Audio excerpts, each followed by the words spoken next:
The topic that I want to discuss today is whether it might be possible to establish some sort of a rational basis for the perspective, the concept that God spoke to the Jews at Mount Sinai 3,300 years ago.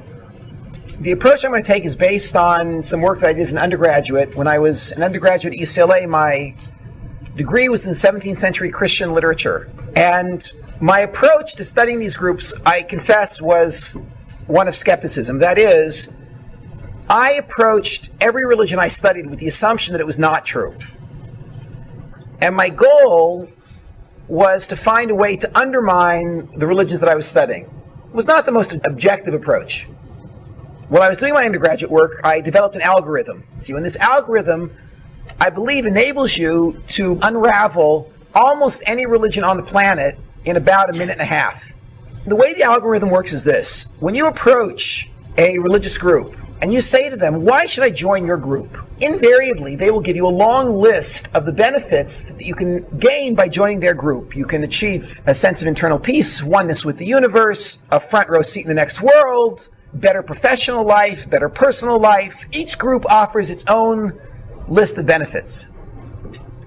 Now, if you ask the particular group that you're speaking to, if you ask them, can I derive these benefits from any other religious system? Invariably, they will tell you, no, of course not. Only with us. Which means they possess secret information that nobody else has. So then if you go the next step and you say to them, so let me ask you something, where did you get this information? Then they will reveal to you something which I have dubbed the revelation narrative. A revelation narrative is the story of how any particular religion came to possess the secret information that you need to achieve their benefits. All revelation narratives, in every religion I experienced, follow a pattern. So if I was doing a 4-day seminar with you, I would actually schlep you through 20 or 30 or 40 revelation narratives so you can see the pattern. But I'll just describe the pattern to you, and as you go out on your own and research religions, you will notice the pattern immediately. Christianity begins when Paul his name was actually Shaul, he was a Jew, is walking alone on a road on the way to Damascus, and he has this revelation. Jesus appears in front of him, tells him the whole story of his life. At this point, Jesus had been dead for 30 years, according to the Catholic Church. Jesus appears, tells the whole story of his life.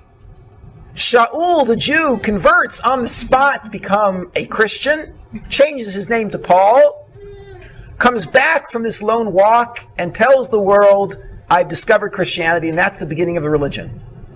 One man's lone experience on the road to Damascus. Islam begins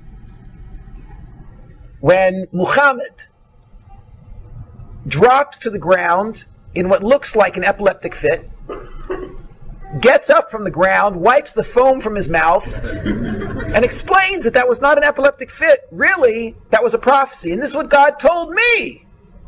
Not you, of course. You were not privy to this prophecy, but I was told. And this process continued for many years. And during this time, Muhammad dictated the messages that he found in his head after these experiences. And this became the Quran, a collection of surahs, a collection of these records of revelation. Again, one lone man's experience. Buddhism begins when a wealthy Eastern prince, Siddhartha Gautama, settles beneath a Bodhi tree. With his body sitting beneath the Bodhi tree, his soul ascends to the 8th stage of transic insight. He achieves knowledge of all there is to be known and becomes a Buddha, a god of sorts. And out of the kindness of his heart, he came back down into his body so he could spread this technology among mankind. There have been other people in Buddhism who experienced what Buddha experienced, what Siddhartha Gautama experienced. In fact, in the history of Buddhism, according to some groups, there were as many as 44 people who achieved the state of being a Buddha. But of course, we only know that because Siddhartha Gautama told us. There is no other person who's ever met any of these other people who made it to the 8th stage besides Siddhartha Gautama himself. So again, you have an entire religion passing through one man. The same is, of course, true of the modern cults. Whichever modern cult you investigate, whether it be the Mormons with Joseph Smith Jr., hiking alone in the mountains, discovering these golden tablets, translating the tablets with a dictionary. The tablets were written in Reformed Egyptian, which is a language only known to Joseph Smith. Thank goodness, right next to the tablets, there was actually a dictionary that translated from Reformed Egyptian to modern English, which was very convenient. And when he was done translating the tablets, he then destroyed the tablets and the dictionary and only brought back the Book of Mormon. Because what do you need the tablets for anyways, you know? And that was the launching of the Mormon religion. All the modern cults start the same way. One or two people have a revelation and persuade others to follow. And in all these cases, the credibility of the religion rests on the credibility of its one or two founders. If they're telling the truth, the religion is true. If they're telling a lie, the religion is a lie. From an academic perspective, from the perspective of the analysis of religions, we call this zero credibility. There is no more reason to believe it than to not believe it. Given that's the case, it's just a wild claim, and the level of credibility is zero. For the first time, I applied this algorithm, this system for completely undermining the credibility of religion by analyzing revelation narratives to a major world religion which I had never tried to destroy before. I never tried to destroy it because I was brought up in this religion. I was brought up as a Jew, and from the time I was a little kid, it was obvious that Judaism is a joke. So I felt like, from an academic perspective, it was a little bit dishonest to set up this straw man, Judaism, and then knock it down using my algorithm. Nevertheless, when I graduated university, I applied the algorithm to Judaism, and everything just sort of fell apart. And that's what I want to try to describe to you. I bought a copy of the Torah, and I opened up the book and I started to read. And it really reads like any other revelation narrative. It reads like all these other religions. You open up and it says, God spoke to Abraham. Yeah, right! Then God spoke to one man, Isaac. Uh-huh. Then he spoke to Jacob. Yeah, sure. And this is just classic myth. I finished off the first book of the Bible. It was quite interesting. Got to the second book. Interesting stories about the plagues in Egypt. It's a bit difficult for me to understand, but okay, mythologies can be passed along. Then I get to the section of the Torah called Parshas Yisro. And for the first time, I see verses dealing with the Sinai event. And it's clear as you're reading the story, this is the genesis of Judaism. And of course, what the verses there say is that approximately 600,000 adult men who were married to approximately 600,000 adult women, that's 1.2 million people between the ages of 20 and 60, and about 1.8 million seniors and children, a total of about 3 million people, stood at the foot of a mountain called Sinai in the middle of a desert. And all 3 million people, every single man, woman, and child in the Jewish people, heard God speak. Okay, now I realize this has to be a lie. I mean, this can't possibly be true. It's a mythology like all the other mythologies. What struck me as interesting was the level of chutzpah those Jews have, yes, to make such a claim, that they actually believe that, as opposed to all other religions which start with 1 or 2, the Jews, of course, believe that theirs started with 3 million. My only question was, how did they start this lie? And I want to be very specific. What we used to do when we would do analyses of religions was we would come up with very practical, very reasonable, very concrete and detailed scenarios describing exactly how the religion started. Muhammad gets up off the ground and says it really wasn't epilepsy, it was really prophecy. That's very concrete. You can imagine him then telling a group of people that I experienced prophecy and here's what I heard. Joseph Smith Jr. comes back with this book and says there were golden tablets and I destroyed them and here's the book. What I needed to do was, in order to unravel Judaism, I needed to come up with a concrete, reasonable scenario which would describe how the initial lie was told. We know that there was an initial lie told because every copy of the Torah that you find in any Orthodox, conservative, Reform, Reconstructionist, nudist group, like every place on the planet, all of their copies of the Torah read the same. 3 million people heard God speak. So at some point somebody told that lie. Now what I want to know is, what did the scene look like, concrete, when this person or group of people told the lie that 3 million people had heard God speak? After several months of analysis, I came up with the following idea. I believe that the initial lie that launched this mythology called Judaism must have taken one of 3 forms. It either had to be what I call the past lie, the present lie, or the future lie. Okay, now I'll explain exactly what I mean. Let's start with the simplest scenario. The simplest of these is the middle scenario, the present lie. And then from there I'll move to more complex scenarios, the past and the future lie. In the present lie, what happens is a charismatic cult leader or group of leaders comes to a group of cult followers and he says to them, this is the present lie, "You just now heard God speak. And he said these words." Now I'm going to quote the lines from the Torah.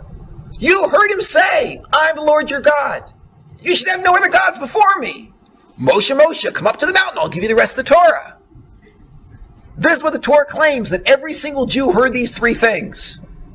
"I'm the Lord your God. You should have no other gods before me. Moshe, Moshe, come up to the top of the mountain. I'll give you the rest of the Torah." Now, how do I pull this off? Whatever, I'm a very charismatic leader, you're crazed slaves, like whatever the scenario is, somehow I persuade you to buy this. You say, "Amen!" and the whole thing is up and running.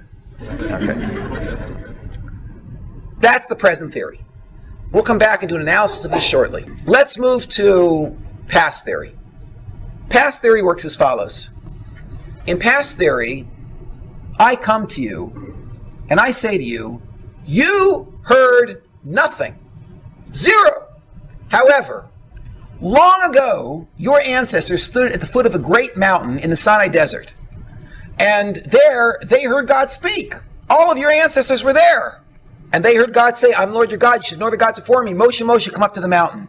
And at that point, they all became Orthodox Jews. Now realize this is a lie. In other words, this is just what I'm telling you. Somehow I persuade you of this. You might ask me then, why doesn't my mother know? Why doesn't my grandmother know? And of course, the true answer to that is because I just made this whole thing up 15 minutes ago in the other room. But I claim the reason your mother or grandmother doesn't know was because after the Torah was given and your ancestors accepted it, they all became Orthodox Jews. Then the Torah was carried for a period of 3 or 5 or 10 or 15 generations, and there was a disaster. What happened was, fill in the blank, there was an earthquake, there was a war, massive assimilation, whatever scenario you want to come up with. And the tradition was entirely forgotten from all of your families, which is why don't bother asking your mother about it. She won't know. Don't bother asking your grandparents or your great-parents. They won't know.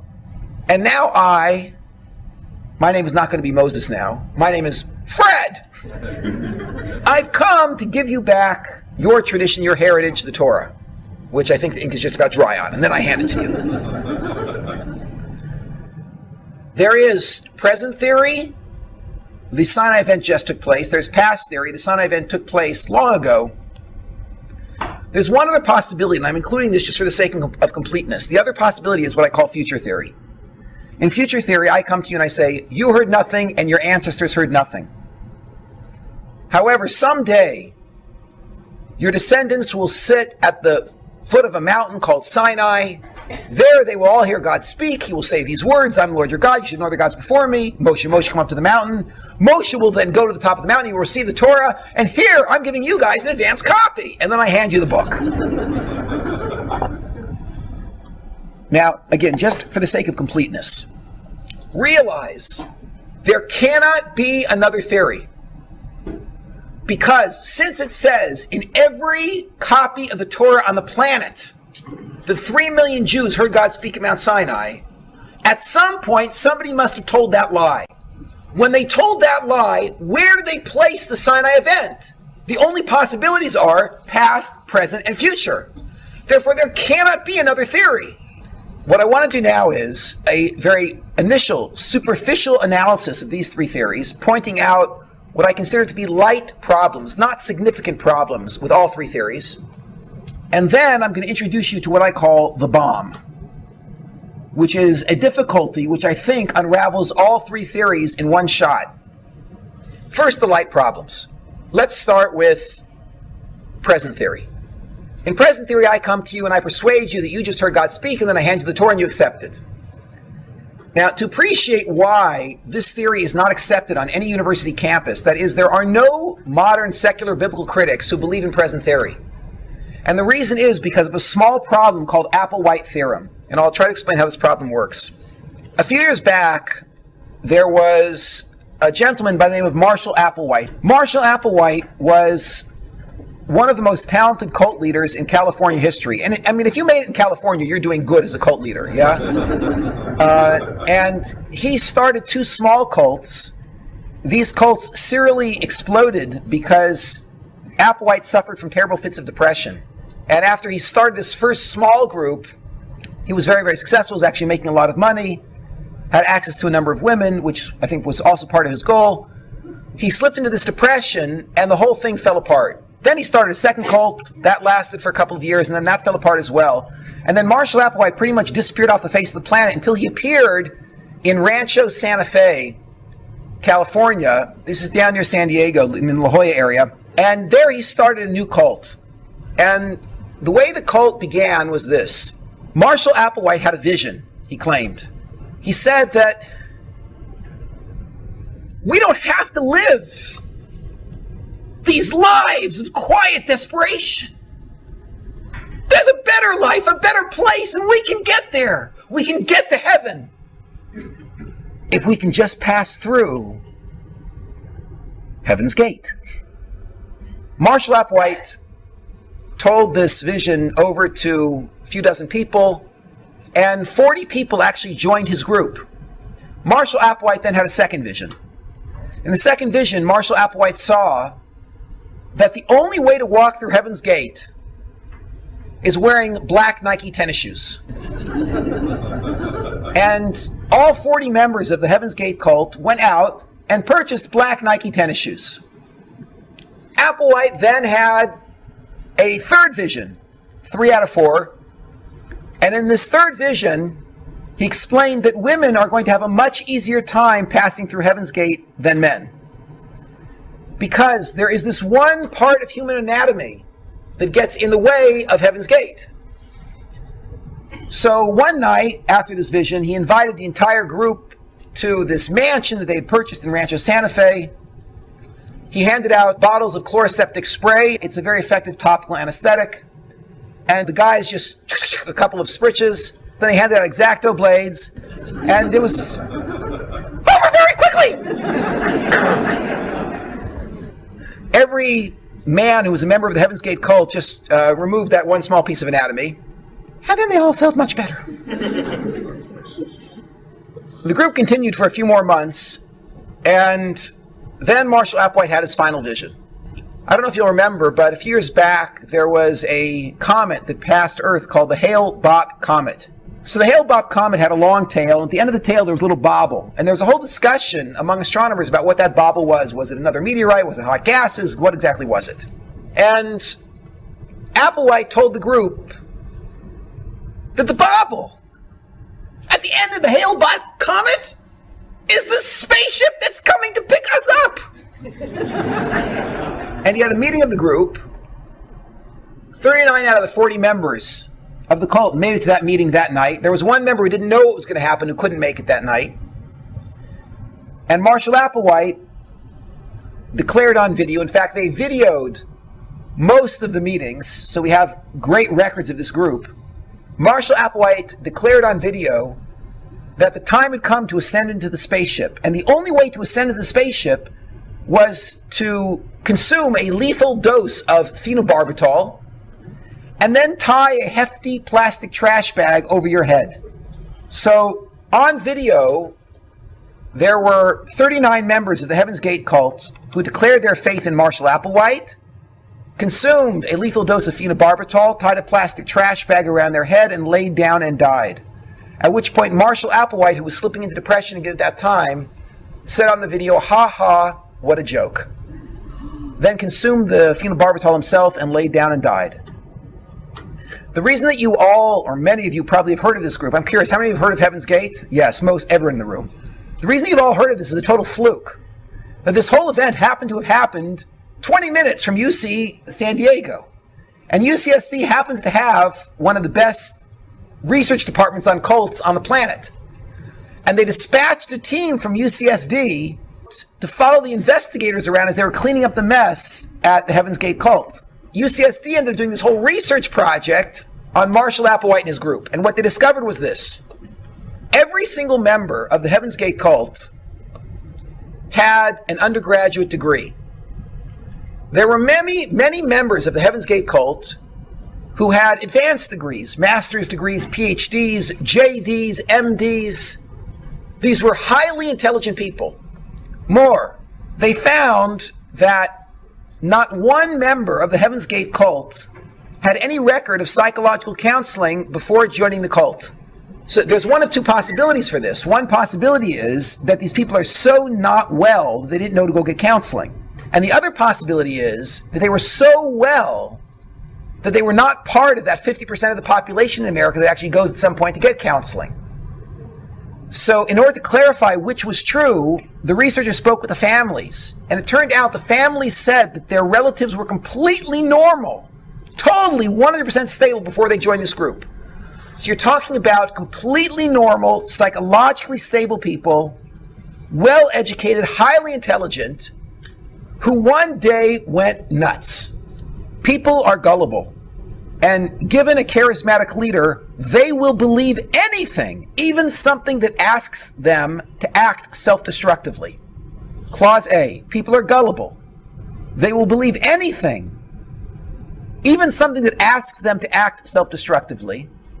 Clause B, as long as the lie cannot be checked. People are gullible and will believe anything, even something that asks them to act self-destructively. Key, as long as the lie cannot be checked. When Marshall Applewhite said that he had a vision that the only way to ascend to this spaceship that's coming to pick us up is to down a lethal dose of phenobarbital, is there any way to check that lie? No. Which is why it was believed. Now the truth is, Applewhite theorem explains the genesis of every religion you have ever heard of. Paul comes back from a walk to Damascus and says, I just met Jesus on the road. Can you check that lie? Siddhartha Gautama says, I just came down from the 8th stage of transic insight. Can you check that? Muhammad says, I just had a revelation. Joe Smith says, I found this golden tablets. With all of these religions, they conform to Applewhite theorem. That is, they all begin when one or two people have a revelation. That revelation is not checkable. The leader is charismatic and everybody believes it. Okay, let me ask you a question. Why did Marshall Applewhite say, the spaceship that dropped you off here is coming to pick you up? Have some phenobarbital. Why didn't he say the spaceship that dropped your mother off here is coming to pick us up? Or your grandmother? So of course the answer is because if someone told you a lie, that your mother was dropped off here by a spaceship, which is now coming to pick you up and have some phenobarbital, you might make a phone call. And if one of you makes a phone call and your mother says, that's a cult! So you're going to be out of there immediately. As soon as the lie can be checked, you'll spread the word, the entire cult will disintegrate. The theory is, any groups that ever attempted to start with a lie that does not conform to Applewhite theorem exploded. That's why we have no record of them. Because you cannot get away with a lie that is checkable. The main problem with present theory is that it does not conform to Applewhite theorem. In present theory, how does it work? I, Moses, come to you, the Jewish people, and I say to you, yes, you all just heard God speak. He said, I'm Lord your God, you should have no other gods before me. Moshe, Moshe, come up to the mountain. And what could I do? He called, I had to go. I came down, and here's the book he gave me to give to you. But ladies, gentlemen, before I hand it to you, I just want to give you a preview of coming attractions so you're not shocked when you get to page 78. Yeah, we'll start off here. This is one for the guys. Listen, guys, there is a man handing out X-Acto blades. Each one of the guys, please take one. Yes. It says here what you're supposed to do is, this is on page 78 of the Torah scroll.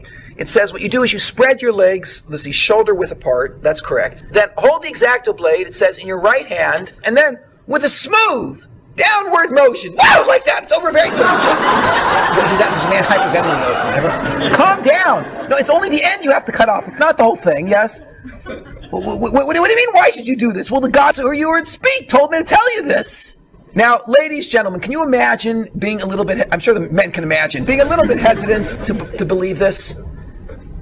If you hadn't heard God, you might not be willing to take this on. Here's another one. There are dozens of these. Ladies, listen, don't worry. We're not going to be walking through this this desert forever. Eventually, we're going to be out of this. We're going to come to the land of milk and honey. Ladies, you're all going to get apartments in Haifa and in Beersheba. For $250,000, get one in Harnof. Come, it's going to be wonderful. Just follow me. But listen, I want to warn you, ladies, when you get to page 237 of the Torah scroll, there's this commandment. I should tell you about it before I hand you the book. It says here that, 3 times a year, at pre-announced periods, that's Pesach, Sukkot, and Shavuos.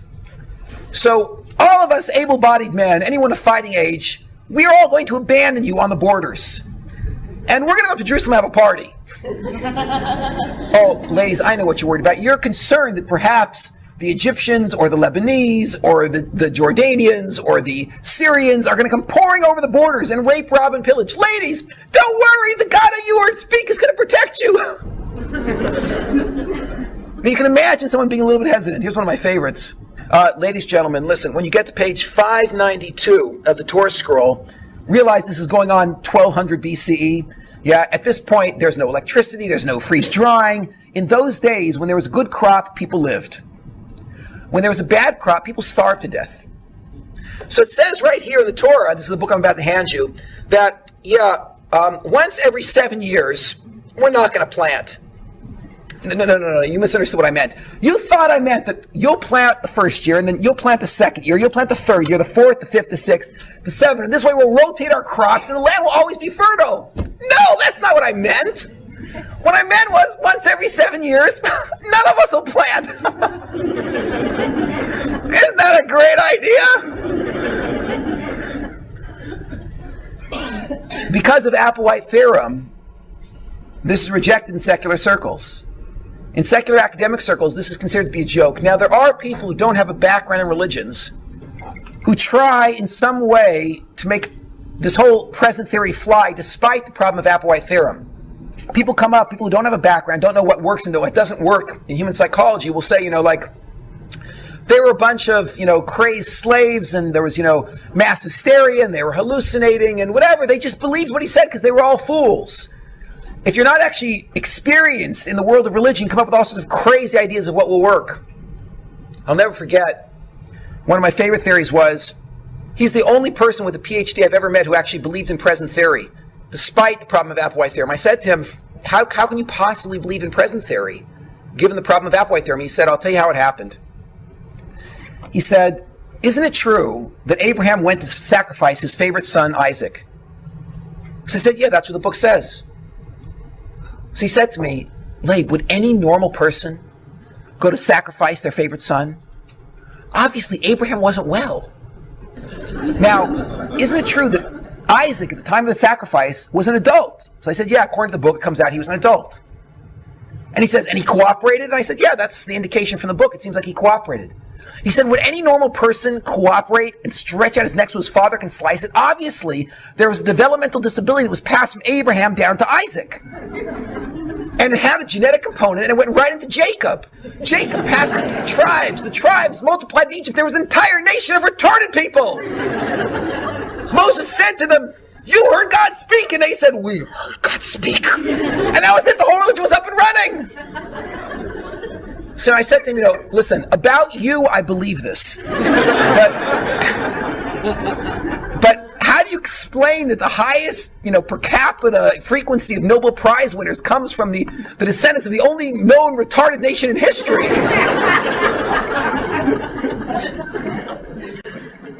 Someone told me when they left Egypt, it said in the book that they each walked out with only one box of matzahs.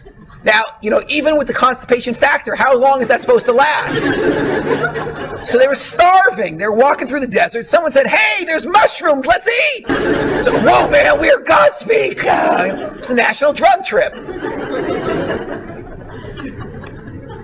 When you speak to lay people, you hear all sorts of interesting ideas. In the academic world, none of these things fly. We know that they can't work.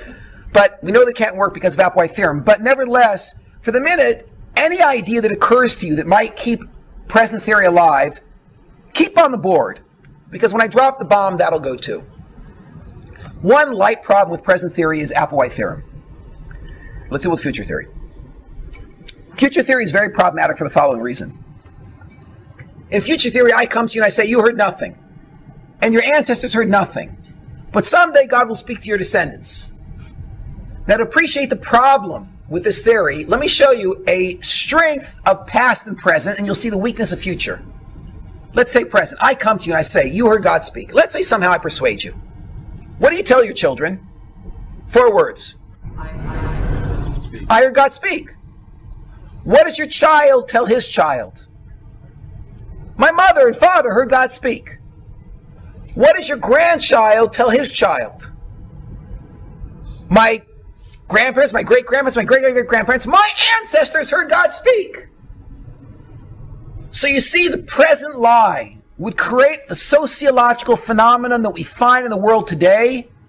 That is, walk up to any Jew on the planet, Reform, conservative, Orthodox, secular, anybody, and ask them, excuse me, did you ever have an Orthodox ancestor? What will this person say? They have to say yes, because before 200 years ago, there was no such thing as Reform, conservatives, etc. There was only Orthodox. So given that's the case, they will say yes. That means every Jew alive today, unless they're the convert or the child of a convert, every Jew alive today, within 200 years, can trace their family back to some person who believed with all their heart and soul that God spoke to the Jews at Mount Sinai. That's the first link in a group of links going back in this chain to the point when the lie was told. We have to explain this sociological phenomenon, this chain of people going down through history who believed with all their heart and soul that God spoke to their ancestors. Now we're assuming it's a lie. But what was the lie that would have started this chain coming down through history? Present lie could have done it. Because in the present lie, you tell your children, they tell their children, and there's this rumor started that your ancestors heard God speak. Go to past theory. In past theory, I tell you, you heard nothing, but your ancestors heard God speak. I persuade you. What do you tell your kids? Our ancestors heard God speak. What do they tell their kids? Our ancestors heard God speak. And you'd have a chain coming down through history that exists. A group of people saying our ancestors heard God speak. Now watch. Here's the problem with future theory. I come to you and I say, you heard nothing, your ancestors heard nothing. But someday God will speak to your descendants. What do you tell your kids? We heard nothing. Someday God will speak to our descendants. What do they tell their kids? Same thing. What do they tell their kids? Same thing. And you end up with a chain going down through history saying God never spoke. Someday he will, but he hasn't yet. That chain does not exist. The future lie cannot explain the sociological phenomena that we're facing, which is this link of people going down through history all claiming their ancestors heard God speak. Do you see the problem with future theory? It's a light problem with present, a light problem with future. One more, the past theory. The past theory is where all of the serious academics I've ever met put their eggs. And the reason is this. I come to you and I say, you heard nothing. That's good, because now you won't know that I'm lying. You heard nothing. But long ago, your ancestors heard God speak. But don't try to check. Because there was some sort of disaster and the tradition was forgotten from your people. And I, Fred, am now returning it to you. Can you check that lie? No. I'll say the tradition was lost 500 or 1,000 years ago, 2,000 years ago. The farther back I put it, the bigger the gap, the more untestable my lie is, and therefore the more secure it is. This lie could actually start Judaism, which is why all the academics I've ever met who doubt the Torah's divine origin put their eggs in the past theory basket. A light problem with past theories is as follows. In the synagogue where I grew up, there was, I think it was called the Cohen Chapel. There was the Teitelbaum Social Hall. I remember the Schwartz restroom. Each place they could put a plaque, they put a plaque. And of course, why was this? Because Jews historically have been compulsive about giving credit where credit is due. Not only in financial areas, when people make financial contributions, even more when it comes to theological or literary contributions. If you go up to any non-Jew getting a PhD in Jewish studies at any university on the planet, and you ask him, excuse me, can you tell me, according to the traditional Jewish mythology, the Orthodox mythology, can you tell me the name of the guy who went up on the mountain and brought the Torah down? So they'll say, it was Moses. Everybody knows it was Moses. It's a famous name, made a great contribution. Say, okay, tell me something else, Mr. Johnson. Mr. Johnson, please tell me. What's the name of the guy who led the Jews into the land of Israel? Was that Moses? No, that was Joshua. Everybody knows that. Okay, let me ask you, what was the name of the guy who brought the Jews back from Babylonian exile into the land of Israel and started the Second Temple period? Well, that was Ezra. Okay. The name of the man who codified the Mishnah? Oh, let's see, that was Judah the Prince. Okay, tell me, what was the name of the guy who put together the Gemara? That was two fellows, Mr. Johnson will say. That was Ravina and Ravashi. These are all famous names. We know the names of everybody who made a great contribution in Jewish history. Now think about this for a minute. The single most important person ever in Jewish history, according to past theory, is Moses. For Moses went up on the mountain, received the Torah, and brought it down. He gave it to the Jews. The Jews accepted it. They all became religious. They carried it for several generations. Then there was a disaster, was lost. And for 2,000 years, nobody knew about Torah. Until the second most important person ever in Jewish history arrived on the scene. And his name was Fred! Now, the problem here is, in an otherwise comprehensive Jewish history, there is no record of the greatest crisis ever in Jewish history. That is 2,000 years of the Jews knowing nothing about the Sinai event. And there's no record of the second most important person in Jewish history, Fred! I actually ran a little experiment. This was actually quite entertaining for me. I went to an elderly rabbi in Jerusalem, someone who has a consistent tradition going all the way back to Europe, and I asked him, all this Jewish stuff, how do you know it? How do you know it's true? And he said to me, I heard it from my Rebbe. I said, yeah, what's your Rebbe's name? I said, my Rebbe's name is Rabbi Yerucham Levavitz. I said, yeah, when did he live? When did he die? He gives me the birth dates, the death dates. I check it. I find several books that actually indicate a relationship between Rabbi Yerucham Levavitz and this guy. And I accept, okay, there probably was a relationship, this man probably existed. Then I start doing research. Who was Rabbi Yerucham Levavitz's Rebbe? And I find several Jewish books all saying that Rabbi Yerucham Levavitz was a student of Rav Simcha Zissel Zayv. I trace it back. Who was Rav Simcha Zissel Zayv's Rebbe? Well, he learned from a fellow by the name of Rav Yisrael Salanter. And I confirmed from 4 different sources there actually was a relationship. And so I played the game until I produced this document. It's a fascinating document.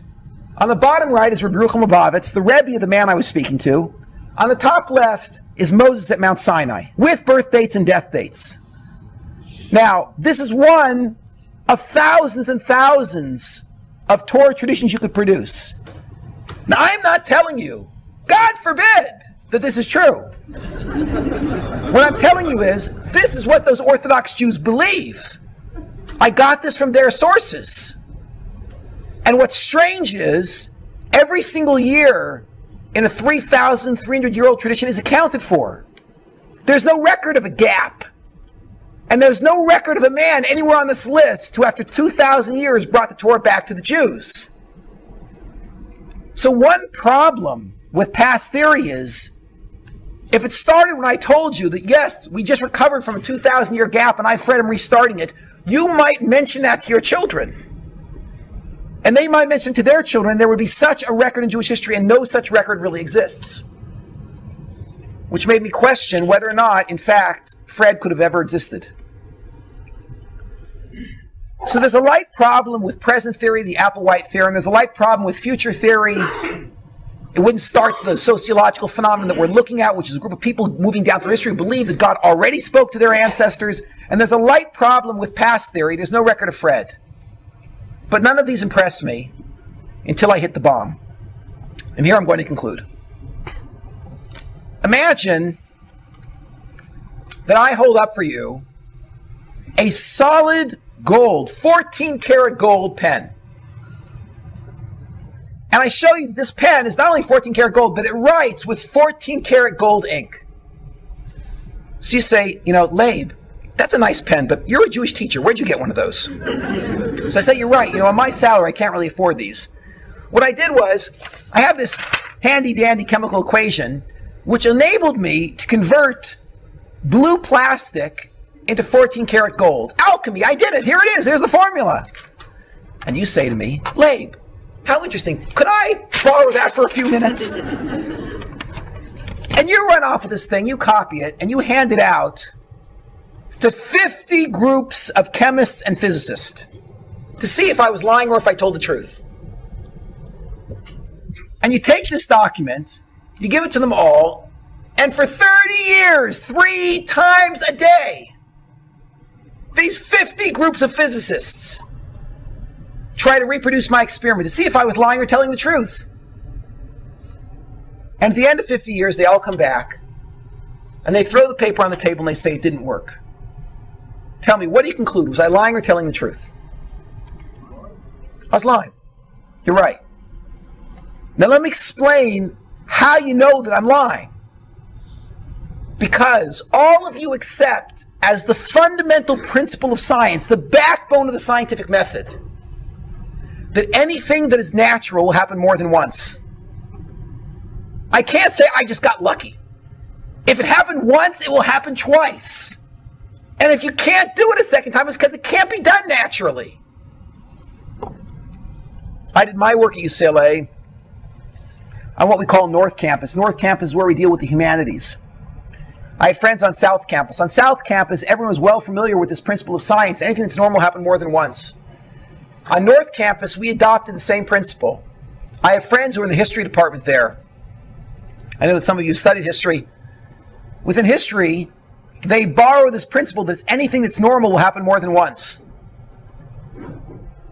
And they come up with their own algorithm, their own theorem.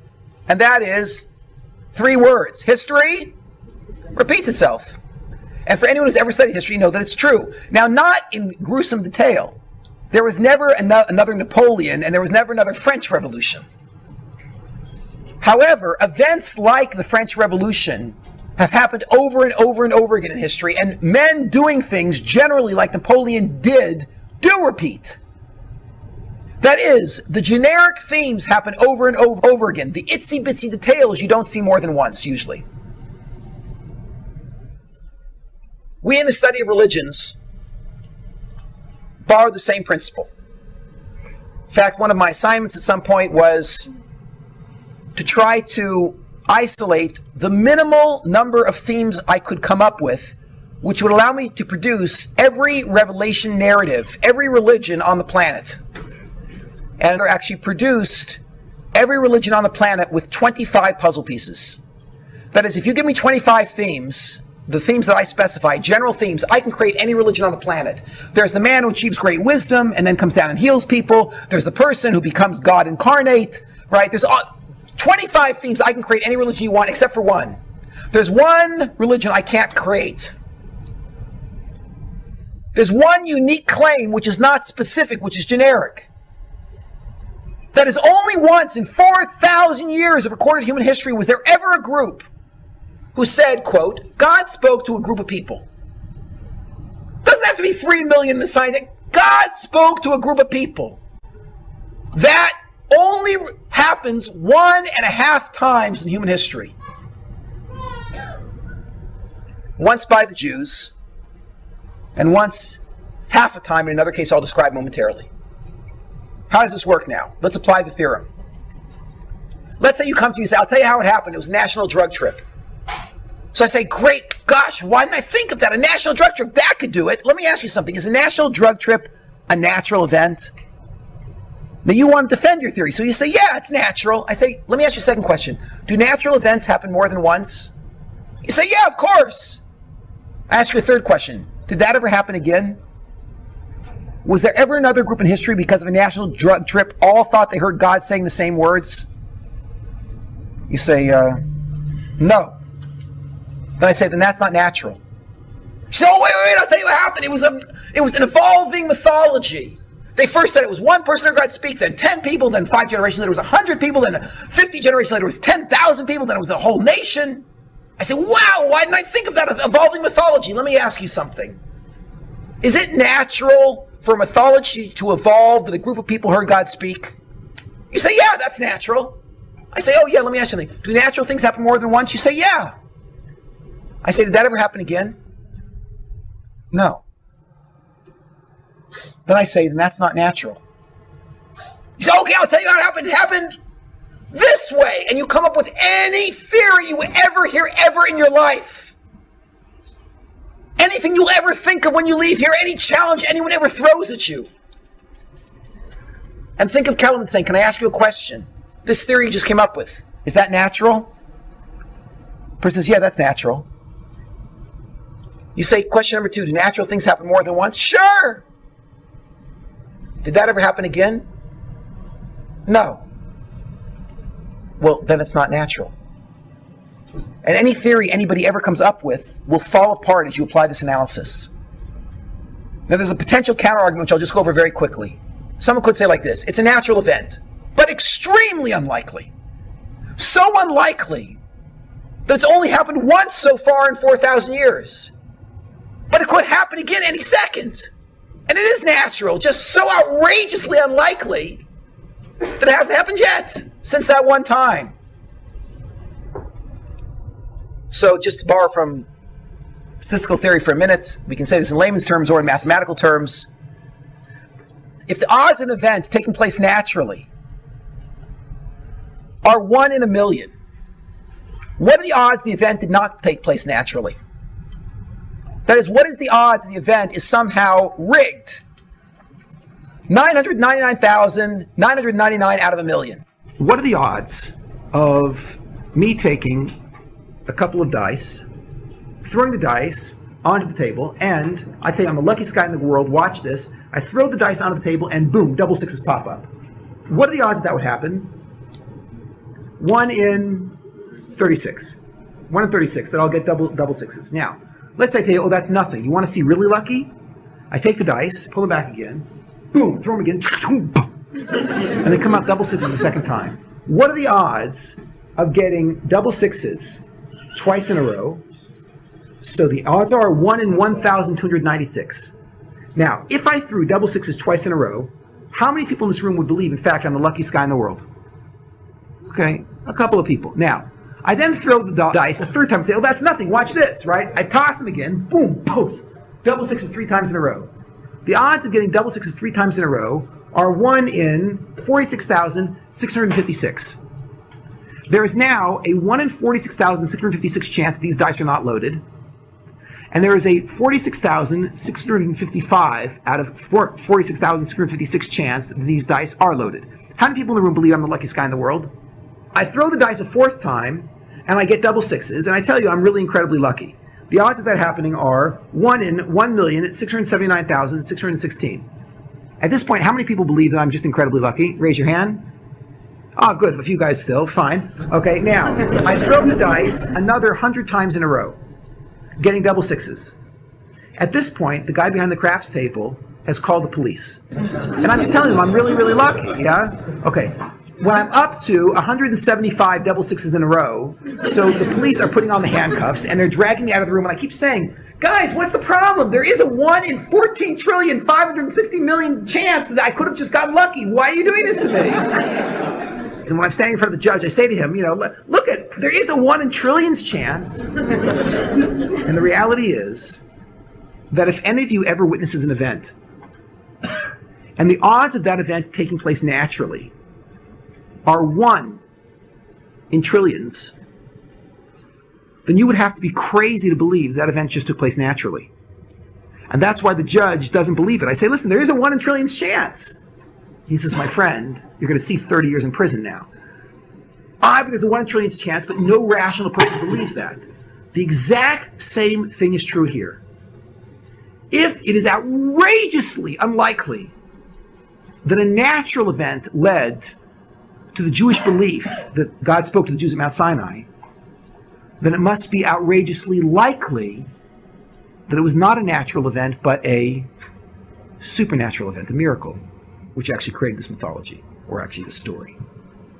So it would turn out then that if you wanted to argue that in fact it was the 1 in trillions chance, and that's how Judaism started, you could do it. But you'd have to say it like this. Since you're betting on the 1 in trillions instead of the trillions and trillions, you're betting on the 0.0000001 instead of the 99.99999%. There's a 0.00001% chance that it was natural, and 99.9999999% it was a miracle. So if you want to say it was a natural event, you have to say it like this. You have to use this language. You have to say, I believe it was a natural event. Because it is a wild leap of religious faith to put all your eggs in the 0.00001% chance. And anybody today who remains calm and rational will say, I'm putting my eggs into the 99.99999% chance. In fact, natural events happen more than once, and if this event never repeated itself, it's because it's not a natural event. I've given this lecture all over the world in the last 15 years, mainly at universities, most often to academics. I've never heard a counter-argument, although I would love to hear one.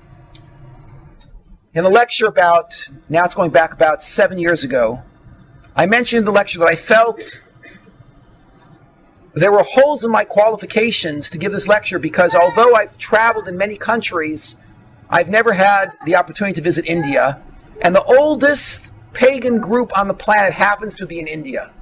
I believe that the oldest religion, continuous religion on the planet today, is a Hindu group in India. I'll tell you the name, but don't jump to conclusions. It's not the group you're thinking of. They're called the Hare Krishnas. And it's not the Hare Krishnas that you know of. The Hare Krishnas here in America are fakers. They're monotheists. They messed up the whole system.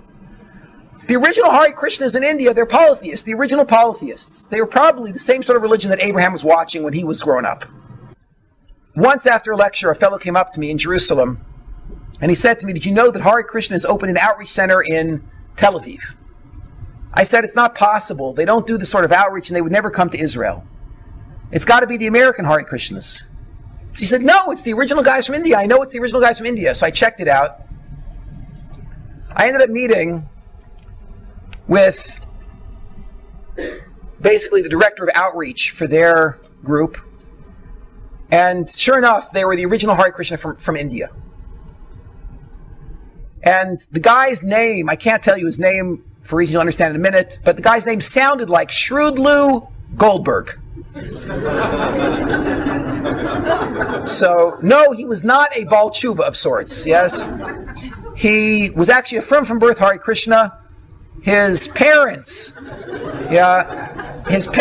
grew up in New York. Like any intelligent person looking for spirituality in New York, they went to India. They there discovered Hare Krishna, and they became Hare Krishnas, and there they gave birth to Shrewdlou, who grew up a from birth Hare Krishna.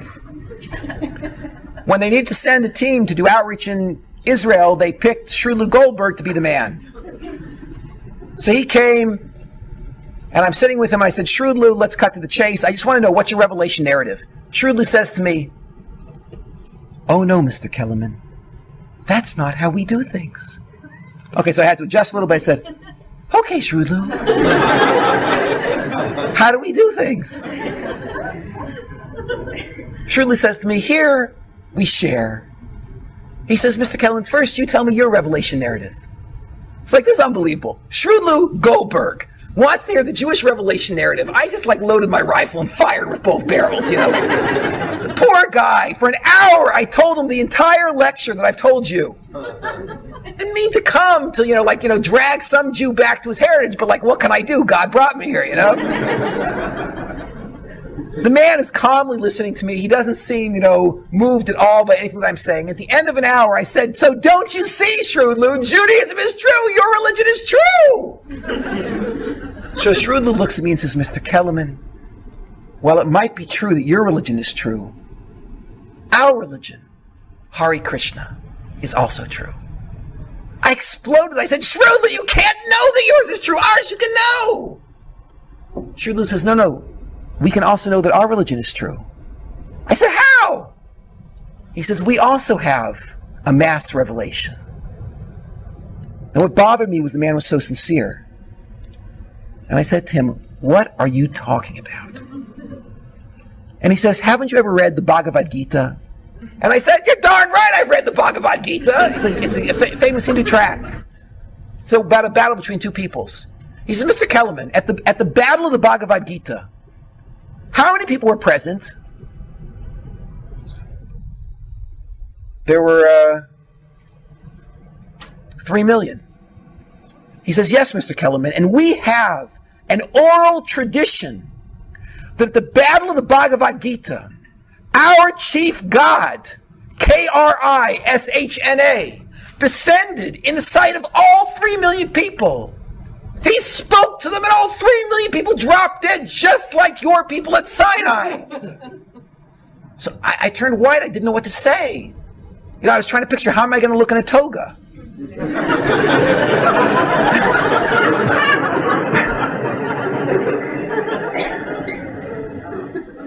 And I told him the whole thing about God spoke to us, we dropped dead, we got back up again, the angels revived us, he spoke to us again, we dropped dead, we said, please, Moshe, you get the Torah. I said to him, let's go over this again. God spoke to them, they all dropped dead, what happened next? He said, well, what do you mean? I said, God spoke to them, they all dropped dead, what happened next? He said, well, they laid there. I said, well, they didn't get back up again? He says, no. So I said, they were all dead? He said, yeah. So I said, then how do you know the story? So he says, well, many, many years later, that God came to one guy, told him, and then he told everybody else. I want to close with a beautiful section from the Torah. I opened up a Chumash on the spot. I had the Chumash there, and I read him this passage. This is Dvarim, Deuteronomy 4:32. You might inquire about times long past. Going back to the time that God created man on earth, exploring one end of the heavens to the other. This is basically what I did. See if anything as great as this has ever happened. Or if the like has ever been heard. Well, like what? What's the Torah's challenge here? What's so amazing? Has any nation ever heard God speaking out of fire as you have and still survived? The Torah understands that it's very easy to start a cult saying that everyone heard God speak, drop dead, and there's no traces left. But every single person sitting in this room can trace themselves back to a person who believed with all their heart and soul that God spoke to their ancestors at Mount Sinai, and from there it's straight shot going back 3,300 years. And there is no way that such a lie can be started. It cannot be a lie. Because if there was some way for that sort of a lie to be started, we would find some trace of it in some other religion on the planet. Thank you. For more, please visit simpletoremember.com. Handpicked Jewish articles, audio and videos. Only the good stuff. All free. No sign-up.